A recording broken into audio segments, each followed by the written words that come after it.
Assalamualaikum warahmatullahi wabarakatuh. Selamat pagi, perkenalkan nama saya Reza Ramadhansyah, NIM 1910211199. Izin untuk melakukan presentasi mengenai lab activity mikrobiologi pada blok genitourinary system.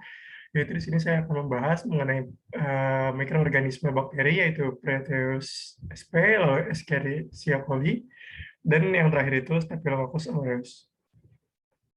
Baik, jadi di sini untuk pembahasannya sendiri itu nanti akan ada yang pertama itu morfologi dan taksonomi dari Proteus sp. Lalu ada juga identifikasi mikroskopik Escherichia coli dan Staphylococcus aureus. Lalu juga kita akan membahas mengenai identifikasi mikroskopik dari Proteus sp. Lalu juga mengidentifikasi makroskopiknya dari mikroorganisme Proteus sp. Lalu kita juga menguji biokimia dan yang langsung saja mungkin kita lanjut ke yang pertama itu identifikasi mikroskopik, di mana di sini saya akan membahas mengenai dua bakteri terlebih dahulu, yaitu identifikasi mikroskopik. Dari yang pertama itu, bisa kita lihat di sini, ada yang pertama itu Escherichia coli. Jadi seperti yang kita tahu bahwa Escherichia coli ini merupakan salah satu bakteri komensal yang hidup di traktus atau di gastrointestinal dari manusia seperti itu. Namun terkadang dapat menjadi patologis atau dapat menjadi patogen apabila mungkin jumlahnya itu dapat melebihi dari yang normal lah gitu, dan bisa menjadi patogen juga apabila masuk ke dalam sistem peredaran darah gitu, karena walaupun memang flora normal di dalam usus, ketika sudah masuk secara hematogen itu bisa menjadi suatu patogen. Nah, di mana di sini untuk Escherichia coli sendiri itu karena dia ini merupakan bakteri gram negatif sifatnya itu, sehingga nanti pada pewarnaan gramnya itu tuh nanti warnanya merah gitu, sehingga untuk bentuknya sendiri itu berbentuk ovobasil, susunannya tunggal, bisa dilihat di sini nih dari gambaran mikroskopnya, berwarna merah dan sifatnya itu gram negatif. Dan juga untuk metode pewarnaan sendiri untuk dapat mengetahui apakah ini Escherichia coli atau bukan itu dengan melakukan pewarnaan gram. Nah, selanjutnya yang kedua itu ada yang namanya Staphylococcus aureus. Di sini berbeda dengan Escherichia coli bahwa Staphylococcus aureus ini juga sebenarnya merupakan flora normal, namun hidupnya itu biasanya ada di sepanjang kulit dari manusia seperti itu. Nah, terus dapat menjadi patogen juga apabila mungkin jumlahnya itu dapat melebihi dari batas normalnya, dan juga mungkin pada pasien-pasien yang imunokompromis itu juga bakteri ini dapat berubah menjadi patogen. Nah, untuk bentuknya sendiri itu kokus, susunannya itu biasanya ketika kita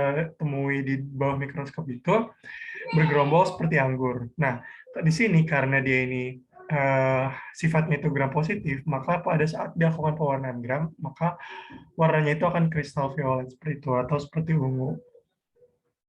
Bisa dilanjut, maka selanjutnya kita akan membahas lebih dalam mengenai Proteus sp. Tadi kita hanya membahas secara superficialnya aja. Jadi di sini kita akan lebih membahas lebih dalamnya mengenai bakteri Proteus sp yang pertama akan kita bahas mengenai morfologi dan taksonominya. Nah, untuk taksonomi dan morfologinya sendiri mungkin saya akan membahas mengenai morfologinya terlebih dahulu, di mana di sini karena Proteus sp ini merupakan bakteri gram negatif, maka bisa kita lihat nih bahwa dia ini susunan dari dinding sel dan membran selnya itu terdiri dari 3 lapisan. Di lapisan yang paling dalam itu ada yang namanya lapisan membran sitoplasma, ini nih terdiri dari mungkin sama ya, dari fosfolipid, lalu di sini juga ada protein-protein ya. Lalu di tengah-tengah ini ada yang namanya peptidoglikan. Namun perlu diketahui bahwa peptidoglikan di bakteri gram negatif itu tuh tipis, itu tidak setebal pada bakteri yang gram positif. Nah, untuk lapisan paling luar sendiri ada yang namanya outer membran atau membran terluar. Biasanya di sini sama juga komponennya itu dari fosfolipid, ada protein-protein juga, dan di sini biasanya ada tambah-tambahan nih. Biasanya ini ada lipopolisakarida gitu yang menempel-nempel sehingga ini dapat menjadi suatu khas dari bakterinya itu. Nah, dia untuk Proteus sp sendiri dia ini memiliki flagela sehingga dapat motil atau dapat bergerak. Lalu untuk taksonominya sendiri, untuk Proteus sp ini dia masuk ke dalam kingdom Bacteria. Lalu untuk subkingdom ini masuk ke Negibacteria. Untuk filum sendiri dia ini masuk ke Proteobacteria. Untuk kelasnya itu masuk ke Gamma Proteobacteria. Untuk ordonya sendiri itu masuk ke Enterobacteriales. Lalu untuk familinya masuk ke Enterobacteriaceae. Untuk genusnya sendiri itu Proteus. Lalu untuk spesiesnya itu Proteus sp. Namun yang saat ini lebih kita kenal itu biasanya ada yang Proteus mirabilis dan Proteus vulgaris seperti itu. Itu yang biasanya yang paling patogen gitu di pada manusia, khususnya di genitourinary system atau di traktus urinari. Oke, lanjut. Selanjutnya kita akan membahas mengenai identifikasi mikroskopik dari Proteus SP, di mana di sini, karena di sini bisa kita lihat itu Proteus SP ini merupakan gram negatif, maka untuk pemeriksaan mikroskopiknya sendiri itu bentuknya batang. Lalu susunan itu kadang-kadang bisa kita temui berantai atau berpasangan seperti itu. Nah, untuk warnanya sendiri itu di sini sama prinsipnya, karena di sini pewarnaan gramnya itu bertujuan untuk mengetahui bakteri ini gram negatif atau positif, dan di mana proteus ini gram negatif, maka untuk warnanya sendiri itu biasanya merah atau lebih ke merah muda seperti itu. Bisa kita lihat di sini, itu tuh seperti ini. Kita lanjut. Untuk identifikasi makroskopiknya itu apa sih? Jadi biasanya identifikasi makroskopik itu ketika kita melakukan kultur bakteri di atas cawan Petri seperti itu. Jadi nanti bisa kita lihat nih, kita menggunakan cawan Petri lalu menggunakan media agar tertentu atau spesifik sehingga nanti kita bisa tahu apakah bakteri tersebut itu sesuai dengan hipotesis kita atau bukan seperti itu.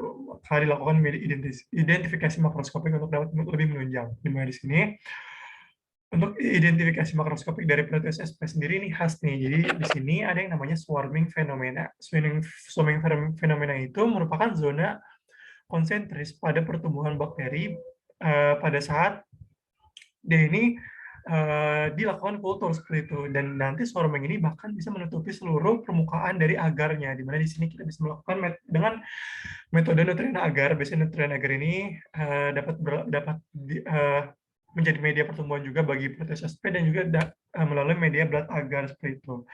Nah, untuk dua-duanya ini sama, pasti ada ditemukan metode atau fenomena swarming gitu. Nah, kenapa sih bisa muncul swarming ini? Biasanya swarming ini diakibatkan karena proses-proses motilitas yang dihasilkan oleh mikroorganismenya seperti itu. Karena tadi seperti kita tahu bahwa Proteus sp ini memiliki flagela, maka dia ini akan aktif untuk motil. Nah, motilitasnya itu sendiri nanti akan menyebabkan adanya swarming fenomena ini. Bentuknya kayak seperti konsentris seperti itu. Nah, selanjutnya untuk uji biokimianya sendiri itu juga dapat lebih menunjang, di mana di sini seperti yang kita tahu bahwa kita dapat melakukan uji IMFIC, yaitu indol, methyl red, lalu di sini juga ada Fagus Square, dan setelah ada citra. Di mana di sini pada pemeriksaan indol itu biasanya kalau misalkan pada Proteus mirabilis dan Proteus vulgaris itu berbeda seperti itu. Nah, biasanya pada Proteus mirabilis itu dia itu tidak negatif pada saat dia ini melakukan reaksi terhadap indol gitu. Sementara kalau misalkan pada vulgaris itu dia itu positif. Nah, di sini gambaran dari yang negatif. Jadi tidak ada perubahan warna sehingga masih warna kuning. Lalu kalau misalkan pada methyl red itu sendiri, itu dua-duanya itu melakukan reaksi terhadap methyl red, baik pada mirabilis atau vulgaris, sehingga nanti hasilnya positif. Lalu pada Voges Square itu juga dua-duanya ini tidak melakukan reaksi terhadap Voges Square seperti itu. Nah, selanjutnya setelah itu juga pada kedua bakteri ini dia ini berbeda nih. Jadi kalau misalkan pada sitrat yang positif itu biasa di Proteus itu ditemukan di Proteus vulgaris, namun kalau misalkan selebihnya itu tidak. Nah, selanjutnya untuk uji biokimianya sendiri itu dapat menggunakan TSI, di mana TSI ini kita dapat mengetahui bahwa ternyata Proteus sp ini dia memproduksi dihidrogen sulfida seperti itu, dengan biasanya menggunakan agar miring. Nah, selanjutnya yang terakhir itu kita dapat menguji motilitas, di mana di sini uji motilitasnya itu hasil positif dan urease itu positif. Artinya Proteus sp ini dapat memiliki enzim urease karena dapat menghidrolisis dari urea seperti itu. Nah, mungkin itu saja yang dapat saya sampaikan. Kurang lebih mohon maaf dari apa yang saya sampaikan. Terima kasih banyak atas perhatiannya. Berikut adalah referensi saya, yaitu berasal dari Microbiology Jawets, lalu ada juga dari taksonomi untuk dapat mengetahui taksonomi dari Proteus sp. Mungkin sekian dari saya. Kurang lebih mohon maaf. Wabillahi taufiq wal hidayah. Wassalamualaikum warahmatullahi wabarakatuh. Terima kasih.